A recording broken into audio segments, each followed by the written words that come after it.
Greetings. இறைவனின் சாந்தியும் சமாதானமும் உங்கள் மீது உண்டாகட்டும். மாணவர்களே, இதுவரைக்கும் நாங்கள் ஓட்டமின்னியலின் அடிப்படை மற்றும் ஓமின் விதிய மின் சுற்றுக்களுக்கு பிரயோகிக்கும் விதங்கள் பற்றி படித்தோம். இன்றைக்கி நாங்கள் இந்த வீடியோவில் கடந்த 12 வருடங்களாக ஓலெவல் வினாப்பத்திரங்களில் வினவப்பட்ட வினாக்களுக்கான விளக்க உரையை பார்ப்போம். அந்த வகையில் முதலாவதாக நாங்கள் 2008ஆம் ஆண்டு வந்த 36வது MCQ வினாவை பார்ப்போம். இந்த வினாவில் கேட்குறாங்க, 4 மின் சுற்றுக்களை தாராங்க, தந்துட்டு இந்த 4 மின் சுற்றுக்கள்லையும் சம ஒளிர்வுடன் ஒளிராத மின்குமிழ் எதுன்னு கேட்குறாங்க. கேள்வியில் சொல்கிறாங்க, இந்த ஒவ்வொரு மின்குமிழும் சர்வசமனானதாக இருக்குது.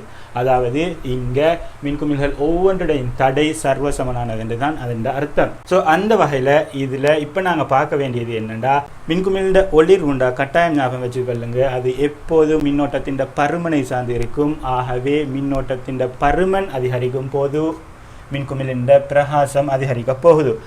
அந்த வகையில் இந்த கேள்வியில் கேட்குறது என்னென்னா, சமனான பிரகாசத்தோட ஒளிராத மின் சுற்று எதுண்டு. அதாவது இங்கே ஏதோ ஒரு மின் சுற்று இருக்குது, அந்த மின் சுற்றுல மின்குமிழினூடாக போகிற மின்னோட்டம் சமனற்றதாக இருக்கும்.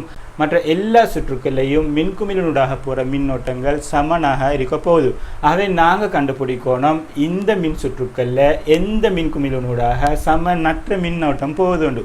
அந்த வகையில் நாங்கள் பார்ப்போம். முதலாவது ஆப்ஷன் இங்கே பாருங்கள், இங்கே இந்த மின்கலத்திலிருந்து போகிற மின்னோட்டத்தை நான் I என்று குறிக்கிறேன். போகிற இந்த மின்னோட்டம் வருது இந்த இடத்துல வந்து இந்த இடத்துல இந்த மின்குமிழினூடாக இதனூடாக எல்லாத்தினூடாகவும் இந்த I மின்னோட்டம் தான் போக போகுது. ஆகவே இந்த மின்குமிழ்கள் என்ற பிரகாசம் சம அளவுடையதாக இருக்கும். ஆகவே இது ஆன்சருக்கு வராது. ரெண்டாவது ஆப்ஷனை பார்க்குறோம். பாருங்கள், இந்த மின்கலத்திலிருந்து போகிற மின்னோட்டத்தை நான் I என்று கருதினேன்டா, இந்த வார மின்னோட்டம் இந்த இடத்துல வந்து இரண்டாக பிரிய போகுது. பாருங்கள், தடைகள் சமாந்தரமாக இணைக்கப்பட்டிருக்கு. ஆகவே மின்னோட்டம் இரண்டாக பிரியும். இந்த இடத்துல கவனிங்க, இங்கே சர்வசமனான மின்குமிழ்கள் 2 சமாந்தரமாக இணைக்கப்பட்டிருக்கு. அதே போல் இங்கேயும் சர்வசமனான மின்குமிழ்கள் 2 சமாந்தரமாக இணைக்கப்பட்டிருக்கு. ஆகவே இங்கே பிரிஞ்சு போக போகிற மின்னோட்டம் கட்டாயம் ஒன்றுக்கொன்று சமனானதாக இருக்கும். ஏண்டா இங்கே இருக்கிற ரெண்டும் ஒன்றையொன்று ஒத்தவைகள். இது வர மின்னோட்டம் ஐயாக இருந்துச்சுண்டா இது சம பகுதிகளாக பிரியும். ஆகவே இது ஐயின் பாதியாக இருக்கும், இதுவும் ஐயின் அரைவாசியாக இருக்கும். அவை வார இந்த ஐயின் அரைவாசி மின்னோட்டம் வந்து இந்த இடத்துல திருப்பியும் 2ஆக பிரிய போதோ. இங்கேயும் கவனிங்க பிள்ளைகள், இங்கேயும் ஒன்றையொன்று ஒத்த தடைகள் இருக்கு. ஆகவே இதுவும் சம பாதியாக பிரிஞ்சு போக போகுது. நான் இங்கே வாரது ஐயாக இருந்தால் இங்கே வாரத்தை I/2 எழுதுறேன். இதுவும் I/2ஆக இருக்கும். ஆகவே இப்போ இதுவும் I/2 வந்து இன்னும் பாதியாக பிரிவதாக இருந்தால் I/4ஆக இருக்கும். ஆகவே இந்த மின்னோட்டமும் ஐயின் 4இல் ஒரு பகுதியாக இருக்கும். இதுவும் திருப்பி I/2 வந்து திருப்பி இந்த இடத்துல ஐயின் 4 பகுதியாக 4இல் ஒன்றாக இருக்கும். அதே போல் இதனூடாக போகிறதும் ஐயின் 4இல் ஒரு பகுதியாக இருக்க போகுது. ஆகவே இதனூடாக போகிற ஒவ்வொரு மின்னோட்டமும் சமனாக இருக்கும். ஆகவே இங்கேயும் ஒளிர்வு சமனாக இருக்க போகுது. ஆகவே இந்த ஆன்சரும் எங்களுக்கு எடுக்க இயலாது. திருப்பி பாருங்கள், இந்த இடத்துல ஆலியை மூடும் போது திருப்பி இந்த இடத்தால் ஒரு மின்னோட்டம் போதுன்னு வைப்போம். இதையும் நான் I என்று குறிக்கிறேன். வார மின்னோட்டம் இந்த இடத்துல வந்து திருப்பி 2ஆக பிரிய போகுதோ. பாருங்கள், ரெண்டும் சம தடைகளாக இருக்குது. ஆகவே சம பகுதிகளாக பிரியும் மின்னோட்டம். ஆகவே இந்த இதில் போகிற மின்னோட்டத்தை நான் I/2 எடுத்தால் இதுவும் I/2ஆக இருக்கும். இந்த வார மின்னோட்டங்கள் ரெண்டும் இந்த புள்ளியில் திருப்பி இணையும். அது இந்த புள்ளியில் என்ன மின்னோட்டம் எங்கள்கிட்ட கேட்டாங்கன்னா கட்டாயம் இந்த புள்ளியில மின்னோட்டம் ஐயாக இருக்கும். திருப்பியும் இந்த புள்ளியில இருந்து 2 பகுதிகளாக பிரியுது. கவனிங்க, இங்கேயும் ஒன்றையொன்று ஒத்த தடைகள். ஆகவே இதனூடாக போற மின்னோட்டமும் I/2ஆக இருக்கும். திருப்பி இதனூடாக போற மின்னோட்டமும் I/2ஆக இருக்கும். பாருங்க, இங்க ஒவ்வொரு மின்குமிழினூடாக போற மின்னோட்டமும் ஒன்றையொன்று ஒத்தது. ஆகவே மின்குமிழ்களோட பிரகாசம் சமனாக இருக்க போதும். நான்காவது ஆப்ஷனில் இங்கே இந்த மின்கலத்தில் இருந்து போகிற மின்னோட்டத்தை நான் I என்று எழுதுகிறேன். இந்த போகிற மின்னோட்டம் இந்த இடத்துல வந்து சமமான 3 பகுதிகளாக பிரிய போகுது. ஏண்டா இதற்கு முன்னுக்கு இருக்கிற ஒவ்வொன்றும் ஒன்றையொன்று ஒத்த தடைகள். ஆகவே நான் இதில் போகிற மின்னோட்டத்தை ஐயின் கீழ் 3, அதாவது ஐயின் 3 ஒரு பகுதியாக போகும். இதுவும் ஐயின் 3 ஒரு பகுதி மின்னோட்டமாக இருக்கும். இதுவும் ஐயின் 3 ஒரு பகுதி மின்னோட்டமாக இருக்கும். இந்த மின்குமிழினூடாக போக போகிற மின்னோட்டம் I/3. இந்த மின்குமிழினூடாக போக போகிற மின்னோட்டமும் I/3. இந்த மின்குமிழினூடாக போக போகிற மின்னோட்டமும் I/3 ஆக இருக்கும். ஆனால் பாருங்க பிள்ளைகள், இங்கே வர மின்னோட்டம் இந்த 2 மின்னோட்டமும் இணைந்து தான் இதனூடாக போக போகுது. ஆகவே இதனூடாக போகிற மின்னோட்டமானது I/3 + I/3 ஆக இருக்கும். அதாவது 2 ஐயின் கீழ் 3, அதாவது மின்னோட்டத்தின் 3/2 பங்கு இந்த மின்குமிழினூடாக போக போகுது. ஆனால் இந்த மின்குமிழினூடாக போகிறது எல்லாம் மின்னோட்டத்தின் 3/1 பங்கு. ஆகவே இந்த 3 மின்குமிழின் பிரகாசத்தை விடவும் இந்த மின்குமிழின் பிரகாசம் அதிகமாக இருக்கும். ஆகவே இந்த மின் சுற்றுத்தான் வித்தியாசமான பிரகாசத்தை கொண்ட மின் சுற்றாக இருக்க போது. ஆகவே இதன் ஆன்சர், இந்த கேள்விக்கான ஆன்சர் இதுவாக இருக்கும். அடுத்து பார்க்குறோம் 2010ஆம் ஆண்டு வந்த 31வது MCQ வினா.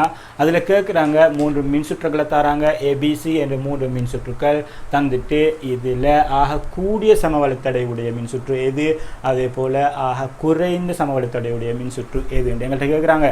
ஆகவே நாங்கள் இந்த ஒவ்வொரு மின் சுற்றுக்களையும் சமவெளித்தடையை காணணும். எங்களுக்கு தெரியும் சமவெளித்தடை காண்றதுக்கு பாருங்க, இந்த இடத்துல இந்த மின்னோட்டம் வருதுன்னு நினைக்கிறேன். ஆகவே வார மின்னோட்டம் 2 பகுதியாக பிரிந்து திருப்பி இந்த இடத்துல இணைஞ்சு போகுது. ஆகவே இந்த தடைகள் 2 ஒன்றுக்கொன்று சமாந்தரமாக இருக்கு. அதே போல இந்த 2 தடைகளுக்கும் இந்த 15 ஒன்றது தொடராக இருக்கு.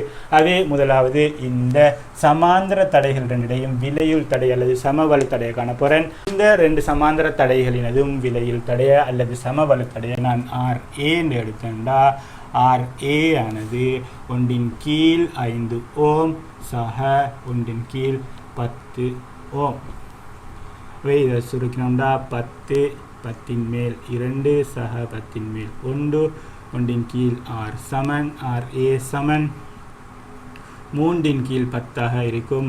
அவை RA சமன் 10/கீழ் 3 இருக்கும். அது சமன் 3.34 ஓம் வரும். இந்த 3.34 ஓமுக்கு, அதாவது இந்த 2 தடைகளுக்கும் தொடராக இன்னொரு 15 ஓம் இருக்கு. அவை முழு சுற்றினதும் விலையுள் தடை 6 எடுத்தோம்டா 3.34 ஓமோட திருப்பி இந்த 15 ஓமையும் நாங்கள் கூட்டணும். ஆகவே மொத்த தடை 18.34 ஓம் கிடைக்கும். திருப்பி இந்த சுற்றுல பார்க்குறோம். இங்கேயும் அதே போலத்தான், இங்கேயும் 2 தடைகள் சமாந்தரமாக இருக்கு. ஆகவே விலையில் தடைய 1/கீழ் RA என்று எடுத்தோம்டா 1/கீழ் 5 + 1/கீழ் 15 சுருக்குறோம். போமசி 15 3 சக 1. ஆகவே 1/கீழ் RA சமன் 4/கீழ் 15. ஆகவே RA சமன் 15/கீழ் 4. அதை சுருக்கிறோம்டா 3.75 ஓம் வரும். இந்த 3.75 ஓம் இந்த 2 சமாந்தர தடைகளுடைய சமவெளி தடை. அவை நான் இதையும் கூட்டணும். மொத்த விலையும் தடையை காண்றதாக இருந்தால் ஆகவே R சமன் 3.75 ஓம் + 10 ஓம். ஆகவே இந்த வில் சுற்றுண்ட விலையுள் தடை 13.75 ஓம் ஆக இருக்கும். திருப்பி அதே நிபந்தனை தான் இங்கேயும். ஆகவே இங்கேயும் திருப்பி விலையுள் தடை காண்றோம். 1/கீழ் RA சமன் 1/கீழ் 10 + 1/கீழ் 15 சுருக்கம் 30 போமாசு வரும். ஆகவே 3 + 2 1/கீழ் RA சமன் 5/கீழ் 30. அவை RA சமன் 30/கீழ் 5. அவை RA ஆனது 6 ஓம் ஆக இருக்க போகுது. 6 ஓம்ன்றது இந்த 2 தடைகளுடையும் சமவெளி தடையாகவே சுற்றுண்ட மொத்த விலையும் தடை R ஆனது 6 ஓம் + இந்த 5 ஓமையும் கூட்டுறதாக இருக்கும். ஆகவே சுற்றுண்ட விலை தடை 11 ஓம் ஆக இருக்கும். இந்த இப்போ பாருங்க, இதில் ஆக கூடின சமவெளி தடையுடையது இந்த சுற்று A, அதே போல் ஆக குறைந்த சமவெளி தடையுடையது இந்த சுற்று C. ஆகவே ஆன்சர் A, ஆக இருக்கும். பாருங்க பிள்ளைகள், அடுத்து பார்க்குறோம் அதே ஆண்டு வந்த 35வது MCQ வினா. இந்த MCQ வினால என்ன கேட்குறாங்கண்டா, ஒரு மின்சுற்று தாராங்க, அங்கே ABC இந்த 3 மின்குமிழ்கள் இணைச்சிருக்காங்களாம், 3ம் சர்வசமனான மின்குமிழ்களாம். ஸோ அதாவது அதன் அர்த்தம் என்னண்டா, 3ம் ஒத்த தடைகளை கொண்டதாக இருக்கும். அதே போல் மின்சுற்றுக்கு 6 வோல்ட் மின்கலம் ஒன்று இணைச்சிருக்கிறாங்க. இப்போ ஆரம்பத்தில் இந்த சுற்றில் இந்த ஆளி திறந்திருக்கு, அதாவது சுவிட்ச் ஆஃப் பண்ணப்பட்டிருக்கு.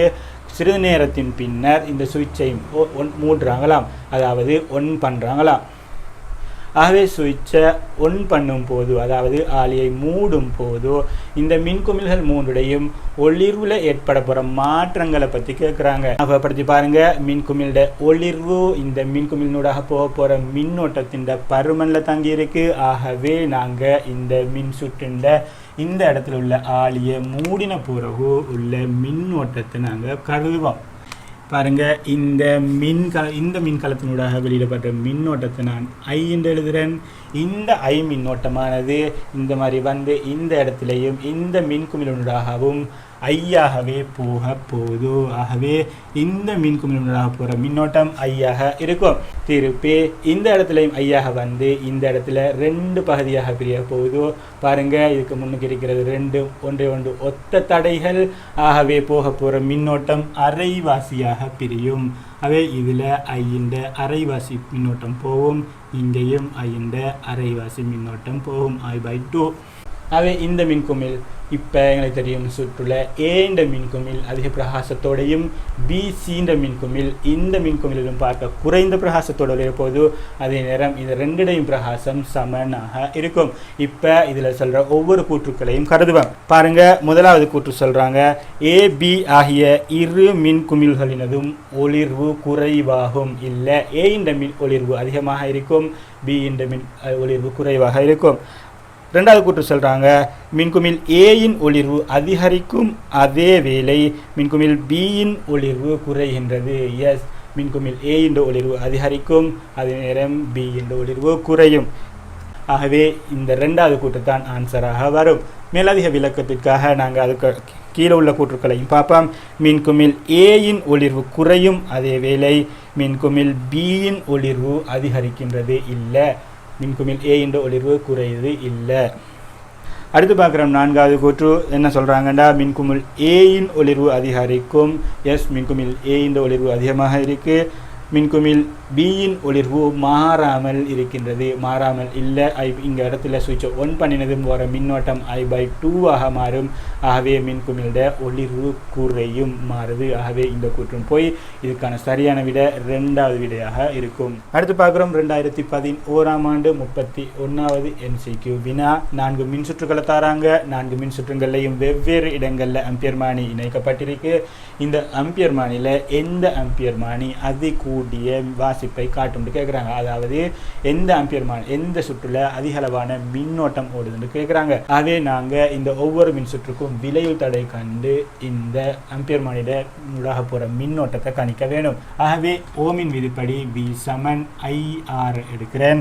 IRல ஐயை எழுவாய் மாற்றம் செய்தோம்னா ஐயானது V/R ஆக இருக்கும்.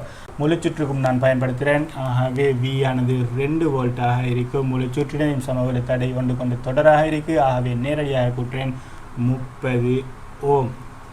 சுருக்கிறோம் 1/15 அம்பியர்.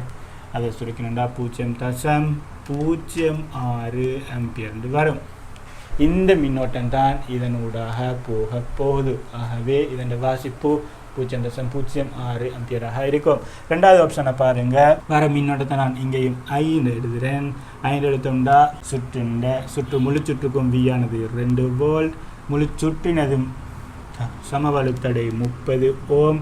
சுருக்கண்டா 1/15 அதே பெருமானுடையதாக இருக்கும். ஏண்டா வர மின்னோட்டம் இது ஐயாக இருந்துச்சுண்டா இதனூடாக இந்த புள்ளினூடாக போகிற மின்னோட்டமும் ஐயாகத்தான் இருக்கும். ஆகவே அது இந்த பெருமானுடையதாக இருக்க போகுது. மூன்றாவது ஆப்ஷனை பாருங்க. மூன்றாவது ஆப்ஷன் வர மின்னோட்டம் இந்த இடத்துல ஐயாக இருந்துச்சுண்டா வர ஐய மின்னோட்டமானது இங்கே 2ஆக பிரியும் தடை பெருமானங்களை பொறுத்து.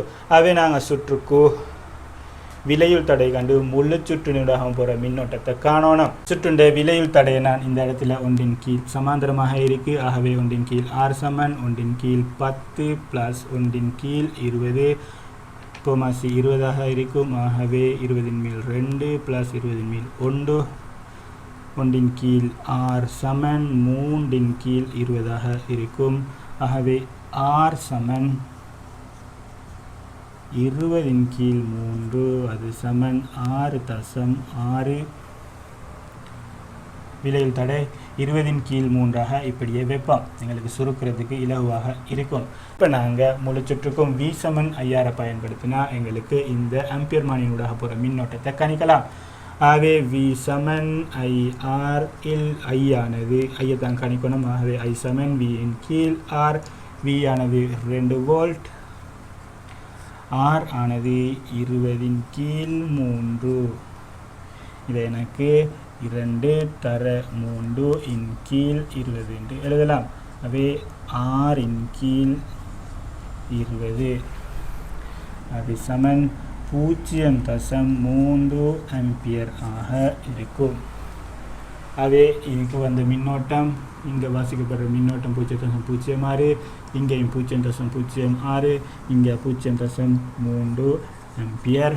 திருப்பி இதனூடாக போகிற மின்னோட்டத்தை கணிக்கணும். அடுத்து பாருங்கள், 4வது ஆப்ஷன். இந்த ஆப்ஷனில் பாருங்கள், இதுக்கும் ஒரு ஒற்றுமை இருக்குது. பாருங்கள், 2 தடைகளும் ஒரே மாதிரி இணைக்கப்பட்டிருக்கு. ஆகவே இங்கேயும் விலையில் தடை r என்ற பெருமானமானது 20 கீழ் 3 இருக்கும்.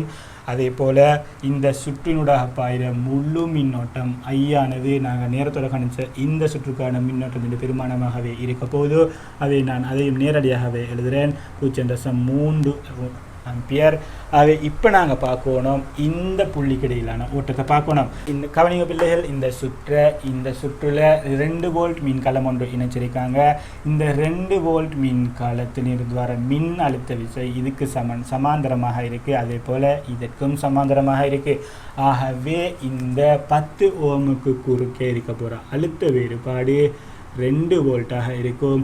அதே போல் இந்த 20 ஓமுக்கு குறுக்கே இருக்க போகிற அழுத்த வேறுபாடும் 2 வோல்ட்டாக இருக்கும். இது தியரி நாங்கள் நேரத்தோட படிச்சிருக்கிறோம். ஆகவே இப்போ இந்த புள்ளிக்கு குறுக்கே v சமன் IR சமன்பாட்டை பயன்படுத்த போகிறேன். v சமன் IR சமன்பாட்டை பயன்படுத்துகிறேன். இதனூடாக போகிற மின்னோட்டத்தை நான் விளங்குறதுக்காக I1 எடுக்கிறேன். அதை நாங்கள் இங்கே கணிக்கோணம். இந்த 10 ஓமுக்கூடாக போகிற மின்னோட்டம் தான் இந்த ஆம்பியர் மணிக்கூடாக போகுது. ஆகவே நாங்கள் இதைத்தான் கணிக்கணும். அது I1 ஆனது v இன் கீழ் r ஆக இருக்கும். இங்கே v ஆனது 2 வோல்ட், r ஆனது 10 ஓம். ஆகவே இந்த I1 மின்னோட்டமானது 0.2 ஆம்பியராக இருக்கும். இப்போ பாருங்கள், மின்னோட்டங்களில் நாங்கள் கணிச்ச இந்த 3வது சுற்றில் உள்ள மின்னோட்டம் தான் பெரிய மின்னோட்டமாக இருக்குது. ஆகவே ஆன்சர் 3வது ஆன்சராக இருக்கும். அடுத்து பார்க்குறோம் பிள்ளைகள், 2012ஆம் ஆண்டு வந்த 30வது மற்றும் 31வது MCQ வினாக்களை. இங்கே 4 மின் சுற்றுக்கள் தராங்க, ABCD. இந்த 4 மின் சுற்றுக்கள்லையும் மின்னோட்டத்தின் பருமனை ஏறு வரிசைப்படுத்த சொல்கிறாங்க. அதை நாங்கள் ஒவ்வொரு சுற்றுக்கும் மின்னோட்டத்தை கணிப்போம். V சமன் IR பயன்படுத்துகிறோம். ஆகவே I சமன் V இன் கீழ் R ஆக இருக்கும். நேரடியாக பிரதிடுறோம். I சமன் V ஆனது 3 வோல்ட், R ஆனது 1 ஓம். ஆகவே IA சமன் 3 ஆம்பியராக இருக்கும். 2வது சுற்றுக்கு பயன்படுத்துகிறோம். IB சமன் V ஆனது 3 வோல்ட், R ஆனது 2 ஓம். ஆகவே IB சமன் 1.5 ஆம்பியராக இருக்கும். 3வது சுற்று ICயை கணிக்கோணம். IC சமன் சுற்றில் வழங்கப்பட்ட அழுத்த வேறுபாடு 3 வோல்ட், கீழே சுற்றின் தொடராக இணைக்கப்பட்டிருக்க தடைகள். ஆகவே நேரடியாக கூட்டலாம், 3 ஓம். சுருக்கினோம்டா IC சமன் 1 ஆம்பியராக இருக்கும். திருப்பி இந்த 4வது சுற்றை கணிக்கிறோம். 4வது சுற்றில் தடைகள் சமாந்தரமாக இணைக்கப்பட்டிருக்கு. ஆகவே விலையில் தடை முதலாவது கணிப்போம். 1 கீழ் R சமன் 1 கீழ் 1 + 1 கீழ் 2 இருக்கிறோம். 2 பொமசியாக இருக்கும். 2 + 1 3 கீழ் 2 1 கீழ் r சமன் 3 கீழ் 2 ஆகவே r சமன் 2 கீழ் 3. சுற்றுல பாரு மின்னோட்டத்தை இப்போ கணிப்போம். ID சமன் V இன் கீழ் Rல V ஆனது 3 வோல்ட்டாக இருக்கும். R ஆனது 2 கீழ் 3. அதை எனக்கு இந்த மாதிரி எழுதலாம். 3 கீழ் 3 தர 3 இன் கீழ் 2 9 கீழ் 2. ஆகவே ID சமன் 4.5 ஆம்பியர் ஆக இருக்கு. இந்த மின்னோட்டங்களை எங்களுக்கு ஏர்வரிசைப்படுத்தி சொல்லியிருக்காங்க. ஸோ அந்த வகையில் ஆக குறைந்த மின்னோட்டமாக இருக்க போகிறது IC, அதை விட அதிகமாக இருக்க போகிறது IB, அதை விட அதிகமாக இருக்க போகிறது IA, அதை விட அதிகமாக இருக்க போகிறது ID. அடுத்த வினா பாருங்கள் பிள்ளைகள், இதனுடைய தொடர்பாக வரக்கூடிய இன்னும் அடுத்த வினா 31வது வினா. இதில் கேட்குறாங்க, இந்த 4 சுற்றுக்கள்லையும் அதிக அளவான வெப்பம் வெளியிடப்பட போகிறது எது என்று. உண்மையிலே வெப்பமானது மின்னோட்டத்தையும் தடை பெருமானத்தையும் சார்ந்திருக்கும். அதில் முக்கியமாக மின்னோட்டத்தை சார்ந்திருக்கும். அது ஏன் முக்கியமாக மின்னோட்டத்தை சார்ந்திருக்கும் என்று சொல்கிறோம்னா, ஒரு கணத்தில் ஒரு தடைக்கு குறுக்கே வெளியிடப்படுற வெப்பமானது H இருந்தால் H சமன் I வர்க்கம் இன்ட்டு R ஆல் தரப்படும். இங்கே பாருங்கள், ஐயின் பெருமானம் வர்க்கிக்கப்படுது. ஆகவே நாங்கள் முக்கியமாக மின்னோட்டத்தை சார்ந்திருக்கின்ற எடுக்கிறோம். உங்களோட சிலபஸை பொறுத்த வரைக்கும் இந்த சமன்பாடு எல்லாம் நீங்கள் ஞாபகம் வச்சிருக்க வேண்டிய அவசியம் இல்லை. ஞாபகம் வச்சுக்கொள்ளுங்க, மின்னோட்டம் எங்கே அதிகமாக இருக்கோ அங்கே அதிக அளவான வெப்பம் வெளியிடப்பட போகுது. ஆகவே நாங்கள் கணிச்சோம், இந்த மின்சுற்றில் போக போகிற மின்னோட்டம் 3 ஆம்பியர், இதில் போக போகிறது நான் நினைக்கிறேன் 1.5 ஆம்பியர், இதில் போக போகிற மின்னோட்டம் 1 ஆம்பியராக இருந்துச்சு. அதே நேரம் இங்கே போகிற மின்னோட்டம் 4.5 ஆம்பியராக இருந்துச்சு. ஆகவே மின்னோட்டம் அதிகமாக போக போகிற சுற்று இது. ஆகவே இந்த சுற்றுல தான் அதிக அளவான வெப்பம் வெளியிடப்படும். அவை ஆன்சர் D ஆக இருக்கும். XYZ என்று 3 மின் சுற்றுக்கள் தராங்க. இந்த 3 மின் சுற்றுக்கள்லையும் சமமான சமவெளி தடை கொண்ட சுற்றுக்களை இனம் காண சொல்கிறாங்க.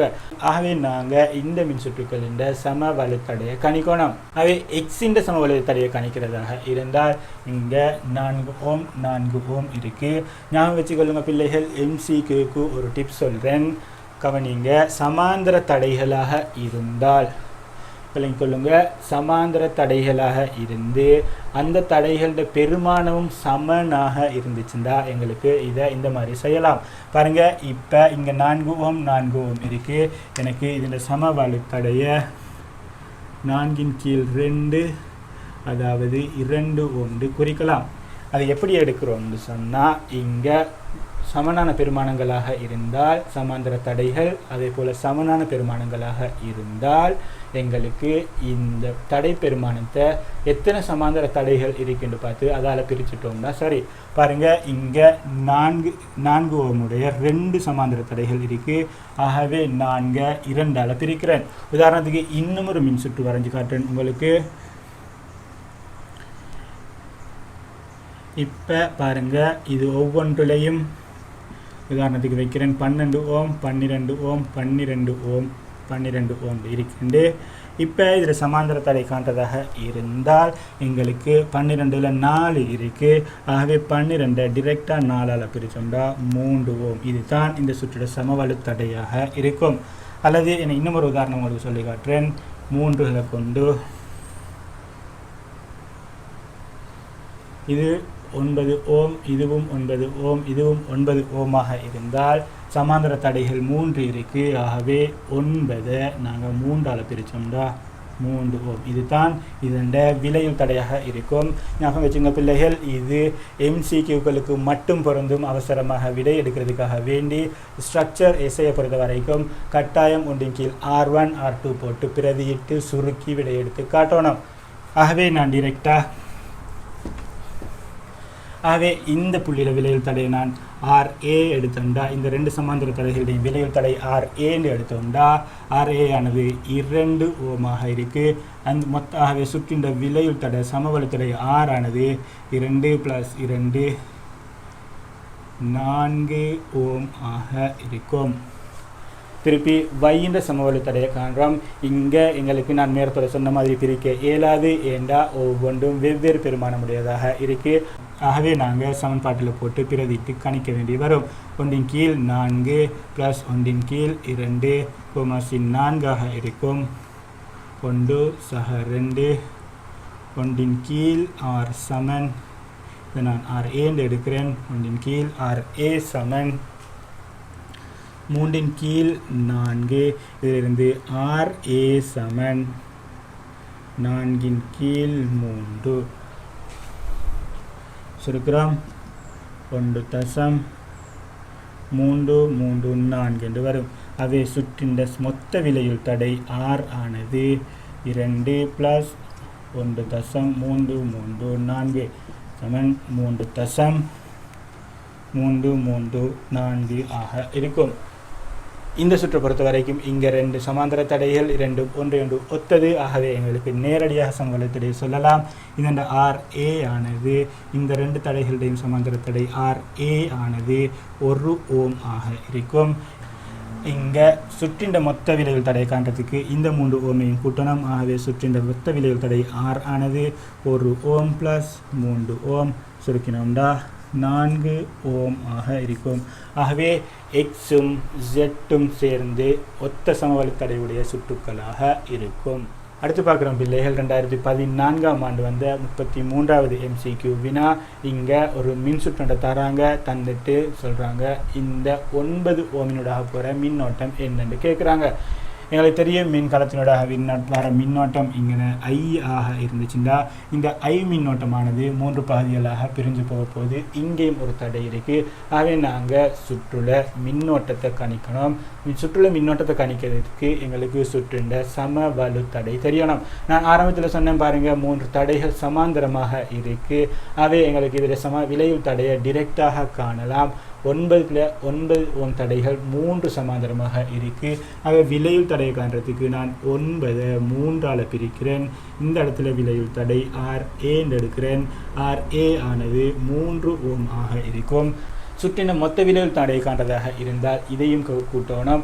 ஆகவே சுற்றின மொத்த சமவெளி தடை R ஆனது 3 ஓம் + 1 ஓம் ஆக இருக்கும். அவை மொத்த விலையுள் தடை 4 ஓம் ஆக இருக்கும். இப்போ நான் முழு சுற்றுக்கும் V = IR பயன்படுத்துகிறேன். சுற்றுலாக போகிற மின்னோட்டத்தை கணிக்கிறதுக்கு சுற்றுலாக போகிற மின்னோட்டம் I ஆனது V இன் கீழ் R ஆக இருக்கும். அவை V ஆனது 12 வோல்ட். சுற்றின் சமவெளி தடை எனக்கு தெரியும் 4 ஓம். அவை I ஆனது 3 ஆம்பியராக இருக்க போகுது. எங்கள்கிட்ட கேட்ட கேள்வி என்னென்னா, இந்த 9 ஓமிற்கு கூடாக ஏதாவது 9 ஓமிற்கு கூடாக போகிற மின்னோட்டம் என்னன்றது. எங்களுக்கு 9 ஓமிற்கு கூடாக போகிற மின்னோட்டத்தை காண்றதுக்கு V = IR பயன்படுத்தலாம். V = IR பயன்படுத்துறதுக்கு இங்கே பாருங்கள், இந்த புள்ளிக்கு குறுக்கே V = IR நான் பயன்படுத்த போகிறேன். V = I × Rல எங்கள்கிட்ட கேட்டது ஓட்டம். ஆகவே I ஆனது I = V கீழ் R ஆக இருக்கும். இங்கே கவனிங்க பிள்ளைகள், எங்களுக்கு I தான் தெரியாதது, R எங்களுக்கு தெரியும் 9 ஓம். ஆனால் எங்களுக்கு இந்த 9 ஓமுக்கு குறுக்கே செலவிடப்படுற அழுத்த வேறுபாடு என்னென்னு தெரியாது. அதை நாங்கள் இப்போ கணிக்கணும். ஆகவே நான் இந்த இடத்துல வேறையாக எழுதுகிறேன் பாருங்கள். 2 விதத்தில் கணிக்கலாம் பாருங்கள். ஒன்று, சமவெளி தடைகளுக்கு V = IR பயன்படுத்துகிறேன். இந்த புள்ளிக்கு குறுக்கே அழுத்த வேறுபாடு கணிக்கிறதுக்கு V ஆனது எனக்கு தெரியாது. இந்த சமவெளி தடைகளுக்கு போக போகிற மின்னோட்டம் எனக்கு தெரியும் 3 ஆம்பியர். இந்த சுற்றின் இந்த புள்ளியில் சமவெளி தடை எனக்கு தெரியும் 3 ஓம். ஆகவே 9 வோல்ட் அழுத்த வேறுபாடு இந்த புள்ளிக்கு குறுக்கே செலவிடப்படும். அல்லது எனக்கு இன்னும் ஒரு மெத்தடில் கணிக்கலாம். உங்களுக்கு இது டவுட்டாக இருந்துச்சுண்டா, வார மின்னோட்டம் இந்த I மின்னோட்டம் தான் இந்த புள்ளியினூடாக போக போகுது. அவை இந்த புள்ளி குறுக்கையான அழுத்த வேறுபாட்டை நாங்கள் கணிப்போம். இந்த புள்ளிக்கு குறுக்கே நான் V = IR பயன்படுத்துகிறேன். இங்கே நான் V ஆனது எங்களுக்கு தெரியாது, அதைத்தான் நான் கணிக்க போகிறேன். அதை I எனக்கு தெரியும் 3 ஆம்பியர். அந்த புள்ளியில் தடை எனக்கு தெரியும் 1 ஓம். ஆகவே V = 3 வோல்ட்டாக இருக்கும். இங்கே 12 வோல்ட்டில் 3 வோல்ட் இந்த 1 ஓம் தடைக்கு குறுக்கே செலவிடப்படுவதாக இருந்தால் மிச்ச 9 வோல்ட்டும் இங்கே செலவிடப்படும். அதுதான் நாங்கள் நேரத்தோட இந்த மெத்தடில் கணிச்சோம். இந்த 2 மெத்தடில் ஏதாவது ஒரு மெத்தடில் உங்களுக்கு இந்த 9 ஓமுக்கு குறுக்கே செலவிடப்படுற அழுத்த வேறுபாட்டை கணிக்கலாம். ஆகவே இப்போ நான் இங்கே பிரதியிட்டேன். V எனக்கு தெரியும் 9 வோல்ட், தடை எனக்கு தெரியும் 9 ஓம். சுருக்கினோம்னா 9 ஓமினூடாக போகிற மின்னோட்டம் 1 ஆம்பியராக இருக்கும். அடுத்து பார்க்குற பிள்ளைகள் 2015ஆம் ஆண்டு வந்த 34வது MCQ வினா. இங்கே ஒரு மின்சுற்றை தராங்க, தந்துட்டு இந்த 3 ஓம் தடை குறுக்கே விரயமாக்கப்படும் அழுத்த வேறுபாடு என்னன்னு கேட்குறாங்க. எங்களுக்கு அழுத்த வேறுபாடு கணிக்கிறதுக்கு சுற்றுல ஓடுற மின்னோட்டம் எங்களுக்கு தெரியணும். ஆகவே சுற்றுல மின்னோட்டத்தை கணிக்கிறதாக இருந்தால் சுற்றின் சமவலு தடையை கணிக்கணும். பாருங்க, ஒன்றுக்கொண்டு சமனான தடைகள் சமாந்தரமாக இணைக்கப்பட்டிருக்கு. ஆகவே எங்களுக்கு இலகுவாக இருந்த விளைவு தடையை காணலாம்.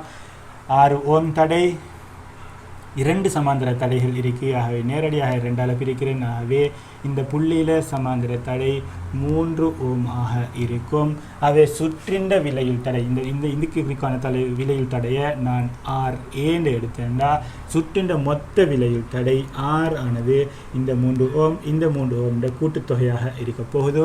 ஆகவே 3 ஓம் + 3 ஓம் சுருக்கினோம்னா 6 ஓம் சுற்றின்ற மொத்த விலையுள் தடையாக இருக்கும். அவை சுற்றினூடாக பாயப்போகிற மின்னோட்டத்தை அடுத்து கணிக்கணும். V = IR will I = V இன் கீழ் R. V ஆனது முழு சுற்றுடையும் அழுத்த வேறுபாடு. ஆகவே 12 வோல்ட்டை போட்டேன். R ஆனது முழு சுற்றுடையும் சமவலு தடை. R ஆனது 6 ஓம் ஆக இருக்கும். சுருக்கினோம்னா முழு சுற்றினூடாகவும் பாயும் மின்னோட்டம் I ஆனது 2 ஆம்பியர் வரும். இப்போ எங்கள்கிட்ட கேட்குறது 3 ஓம் தடைக்கு குறுக்கே விரயமாக்கப்படும் அழுத்த வேறுபாடு.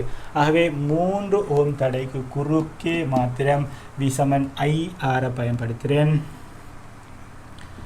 வியை தான் கணிக்கணும். ஆகவே நான் V போடுறேன். இதை கூட போகிற மின்னோட்டமானது 2 ஆம்பியராகவே இருக்கும். வர 2 ஆம்பியர் இந்த இடத்துல 1 ஆம்பியர் 1 ஆம்பியராக பிரிந்து திருப்பி இந்த புள்ளியில் திருப்பியும் 2 ஆம்பியராக இணைய போது. ஆகவே 3 ஓமிற்கூடாக போகிற மின்னோட்டம் 2 ஆம்பியராக இருக்கும். அதை நான் 2 ஆம்பியர் டிரெக்டாக பிரதியிடுறேன். திருப்பி இந்த புள்ளிக்கு குறுக்கையான தடை 3 ஓம். சுருக்கினோம்டா V ஆனது 6 வோல்ட் வரும். அதாவது இந்த 3 ஓம் தடைக்கு குறுக்கே விரயமாக்கப்படுற அழுத்த வேறுபாடு 6 வோல்ட்டாக இருக்கும். நீங்கள் இது நிறைய ப்ராக்டிஸ் பண்ணிங்கன்னா உங்களுக்கு இலகுவாகவே செஞ்சிடலாம். பாருங்கள் எப்படின்னா இந்த இடத்துல நாங்கள் சமவெளி தடை கணிச்ச நேரம் இந்த இடத்துல 3 ஓம் வந்துச்சு. ஆகவே எனக்கு இதுக்கு பதிலாக டிரெக்டாக 3 ஓம்டே போடலாம். 3 ஓம்டே போடலாம். இப்போ நாங்கள் படிச்சிருக்கிறோம் தியரி 12 வோல்ட் வருது. 3 ஓம் தடைகள் தொடராக இருக்குது. இப்போ சரிசமமாக 2க்கும் பங்கிடப்படும். ஆகவே சரிசமமாக பங்கிடப்பட்டதாக இருந்தால் இது 6 வோல்ட்டாக இருக்கும், இது 6 வோல்ட்டாக இருக்கும். இந்த மாதிரியெல்லாம் கணித்தல் செஞ்சுட்டு இருக்க தேவையில்லை. டிரெக்டாக படத்தை பார்த்தே ஆன்சர் எடுக்கலாம். இதுக்கு நீங்கள் அதிக அளவு ப்ராக்டிஸ் பண்ணியிருந்தால் ஈஸியாக இருக்கும். அடுத்து பார்க்குற பிள்ளைகள் 2016ஆம் ஆண்டு வந்த 35வது MCQ வினா. ஒரு மின் சுற்று தராங்க, தந்துட்டு இந்த சுற்றினூடாக போகிற மின்னோட்டத்தை கேட்குறாங்க. இலகுவான வினா. பாருங்கள், 2 சமாந்தர தடைகள் இருக்குது. அதுக்கு விலையுள் தடை காணணும்.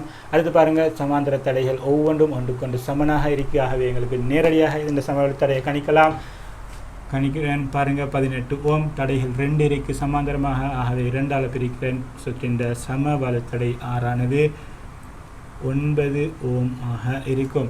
ஆகவே இப்போ முழு சுற்றுக்கும் V = IR என்ற சமன்பாட்டை பயன்படுத்துகிறோம். இதிலிருந்து I ஆனது V இன் கீழ் R ஆக இருக்கும். V ஆனது 6 வோல்ட் பிரதியிடுறேன். R ஆனது விலையில் தடை 9 ஓம் ஆக இருக்க போது. சுருக்கினோம்னா 2 இன் கீழ் 3 ஆம்பியர் வரும். இது எங்களுக்கு இன்னும் சுருக்கலாம். ஆன்சர் பின்னத்தில் தந்திருக்கிறதால நாங்கள் இந்த அளவிலேயே வைப்போம். அடுத்து பார்க்குற பிள்ளைகள் 2018ஆம் ஆண்டு வந்த 36வது MCQ வினா. 4 சுற்றுக்கள் தராங்க. 4 சுற்றுக்களையும் சமவெளி தடை எந்த சுற்றுல 4ஆக இருக்கு என்று கேட்குறாங்க.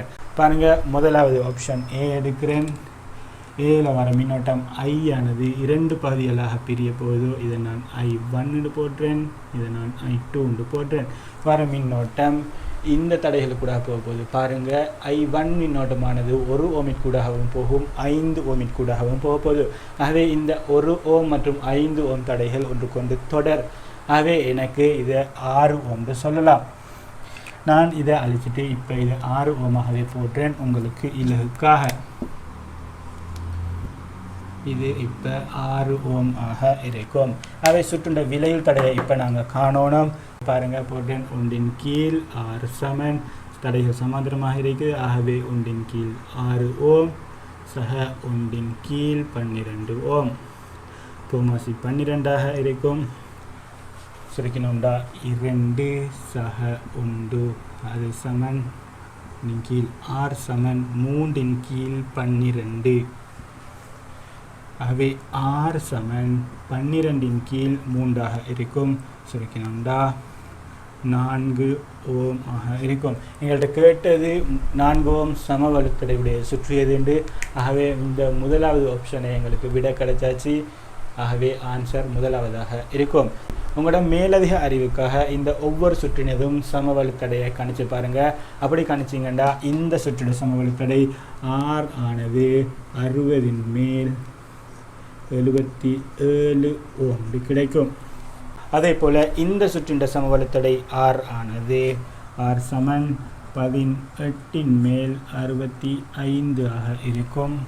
அதே போல் இந்த சுற்றின் சமவலுத்தடை R ஆனது 18 மேல் 17 ஆக இருக்கும். இறுதியாக பார்க்குறோம் பிள்ளைகள், 2019ஆம் ஆண்டு வந்த 18வது MCQ வினா 3 சுற்றுக்கள் தராங்க. சொல்கிறாங்க, சம நீளமுடைய ஒரு தடை கம்பியை எடுக்கிறாங்களாம். அந்த சம நீளமுடைய தடை கம்பியை ஒரு சுற்றுக்கு நேரடியாக இணைக்கிறாங்களாம். இன்னொரு சுற்றுக்கு 2 பகுதிகளாக பிரித்து இணைக்கிறாங்களாம். இன்னொரு சுற்றுக்கு 3 பகுதிகளாக இணைச்சிக்கிறாங்களாம். ஆகவே இதிலிருந்து நாங்கள் விளங்கி கொள்ள வேண்டியது என்னென்றா, இந்த கம்பியின் தடை, அதாவது நீளங்கள் சமனாக இருக்குது. எங்களுக்கு தெரியும் தடையில் செல்வாக்கு செலுத்துகிற காரணிகள் 3. ஒன்று கடத்தியாக்கப்பட்டுள்ள திரவியம், அது 3லையும் ஒன்றாக இருக்க போகுது. அதே போல் கடத்தியின் குறுக்கு வெட்டு பரப்பளவு, அதுவும் 3லையும் ஒரே சமனாக இருக்க போகுது. அடுத்து கடத்தியின் நீளம், இங்கே கடத்தியின் நீளங்கள் சமன் இல்லாமல் இருக்குது. ஆகவே நான் எடுக்கிறேன் இந்த கம்பியின் முழு நீள கம்பியின் தடை R ஆக இருந்தால் இதன் தடை R அரைவாசியாக இருக்கும். ஏண்டா 2 பகுதிகளாக பிரிக்கப்பட்டிருக்கு. ஆகவே நான் இதன் தடையை R/2 இதுவும் R/2 என்று போடுறேன். அதே நேரம் இந்த சுற்றுப்பாட்டம்டா கம்பி 3 பகுதிகளாக பிரிக்கப்பட்டிருக்கு. இதன் தடை 6 ஆக இருந்துச்சுண்டா இதன் தடை 6இல் 3இல் ஒரு பகுதியாக இருக்கும். R ஓமின் 3இல் ஒரு பகுதியாக இருக்கும். ஆகவே நான் இதை R/3 என்று போடுறேன். இதுவும் R/3, இதுவும் R/3. இப்போ எங்கள்கிட்ட கேட்குறாங்க, இந்த சுற்றில் இணைக்கப்பட்டுள்ள மின்குமிழ்களில் எந்த மின்குமிழ் அதிக அளவு பிரகாசமாக ஒளிருண்டு. எங்களுக்கு தெரியும் மின்குமிழோட ஒளிர்வில் மின் ஓட்டத்தின் பருமன் செல்வாக்கு செலுத்த போது. ஆகவே இந்த ஒவ்வொரு மின்குமிழுக்கூடாகவும் போக போகிற மின்னோட்டத்தின் பருமனை நாங்கள் கணிக்கணும். ஆகவே நாங்கள் ஒவ்வொரு சுற்றுக்கும் மின்னோட்டத்தை கணிக்கணும். அந்த வகையில் முதலாவது சுற்றில் போக போகிற மின்னோட்டத்தின் அளவை கணிப்போம். ஒரு சுற்றுக்கும் V/I/R பயன்படுத்துகிறேன். முதலாவது சந்தர்ப்பத்தால் இங்கே போகிற மின்னோட்டத்தை நான் I1 என்று குறிக்கிறேன். I1 சமன் V இன் கீழ் R ஆக இருக்கும். முழு சுற்றுலையும் போகிற அழுத்த வேறுபாடு 6 வோல்ட் தந்திருக்கிறாங்க எங்களுக்கு. அது 6 வோல்ட் பிரதியிட்டேன். R ஆனது எனக்கு தெரியாது, நான் அது எனக்கு தெரியாத கணியம் R ஆகவே போடுறேன். அதே போக போகிற மின்னோட்டம் I1 ஆனது R இன் கீழ் R ஓம் ஆக இருக்கும். திருப்பி ரெண்டாவது சந்தர்ப்பத்தில் மின்னோட்டத்தை காணணும். மின்னோட்டத்தை காணிக்கிறதுக்கு எங்களுக்கு இதில் சம வலு தடையை கணிக்கணும். பாருங்கள், 2 தடைகள் ஒன்று கொண்டு சமாந்தரமாக இருக்குது. அதே போல் ஒரே பெருமானம் உடையதாக இருக்குது. நான் இலகுவாக கணிக்க போகிறேன். இதன் சமவலுத்தடை சந்தர்ப்பம் 2ஆக இருக்கிறதால சமவலுத்தடையை நான் R2 எடுத்தேன்டா. R2 சமன் R/2 மொத்தமாக 2ஆல் பிரிக்கிறேன். அது சமன் R/4 இருக்கும். இப்போ இந்த சுற்றில் போகிற மின்னோட்டத்தை நான் கணிக்கிறதாக இருந்தால் முழு சுற்றுக்கும் V சமன் IR பயன்படுத்துகிறேன். சுற்றில் போகிற மின்னோட்டத்தை நான் I2 எடுக்கிறேன். சந்தர்ப்பம் 2ஆக இருக்கிறதால Vயின் கீழ் R, V ஆனது 6 வோல்ட்டாக இருக்கும். R ஆனது R/4 இருக்க போகுது. அதாவது எனக்கு இதை 6 தர 4 இன் கீழ் 6 போடலாம். அவை I2 சமன் 24 இன் கீழ் 6 ஆக இருக்கும். திருப்பி மூன்றாவது ஆப்ஷனுக்கு வரேன். மூன்றாவது ஆப்ஷன்லையும் பாருங்கள், 3 சமாந்தர தடைகள் ஒரே பெருமானமுடையதாக இருக்கு. ஆகவே எனக்கு இதன் விலையில் தடையையும் இலகுவாக கணிக்கலாம். போடுறேன் R3 விலையில் தடை. R3 சமன் R/3 நான் 3ஆல் பிரிக்கணும். அது எனக்கு இப்போ இந்த மாதிரி எழுதலாம், R/9. இதுதான் இந்த சுற்றின் விலையுள் தடையாக இருக்கும். நான் இப்போ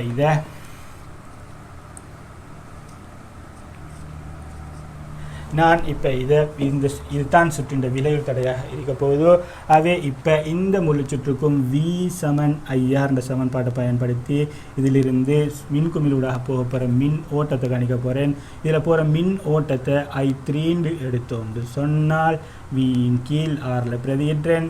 V ஆனது 6 வோல்ட், R ஆனது R/9 ஆக இருக்கும். அதை எனக்கு இந்த மாதிரி எழுதலாம், 9 தர R இன் கீழ் R. இது சமன் 54 இன் கீழ் R. இதுதான் போகிற I3 மின்னோட்டத்தின் பருமனாக இருக்க போகுது. அவே இந்த மூன்றையும் ஒப்பிட்டு பார்த்தோம்னு சொன்னால் பாருங்கள், I1 ஆனது R இன் கீழ் 6 ஓம், I2 ஆனது 24 இன் கீழ் R, I3 ஆனது 54 இன் கீழ் R. இந்த பெருமானங்களில் ஆக பெரிய பெருமானமாக இருக்க போகிறது இந்த பெருமானம். ஆகவே இந்த மின்னோட்டம் ஓடுற சுற்றுல தான் அதிக பிரகாசமாக மின்குமிழ் ஒளிர போகுது. ஆகவே சந்தர்ப்பம் 3ல் தான் மின்குமிழ் அதிக பிரகாசத்தோட ஒளிர போகுது. இதுவரைக்கும் 2008ஆம் ஆண்டிலிருந்து 2019ஆம் ஆண்டு வரைக்குமான MCQ வினாக்களை பார்த்தோம். இதன் தொடர, அதாவது ஸ்ட்ரக்சர் மற்றும் எஸ்ஏ வினாக்களுக்கான விளக்கத்தை இந்த வீடியோட பார்ட் 2ல் இன்ஷா அல்லாஹ் பார்ப்போம். இந்த வீடியோ பிடிச்சிருந்தால் லைக் பண்ணுங்கள். அதே போல் இந்த வீடியோ பற்றின கருத்துக்களை கட்டாயம் ஒரு கமெண்ட்டில் சொல்லுங்கள். மீண்டும் இன்னும் ஒரு புதிய தலைப்பில் சந்திப்போம்.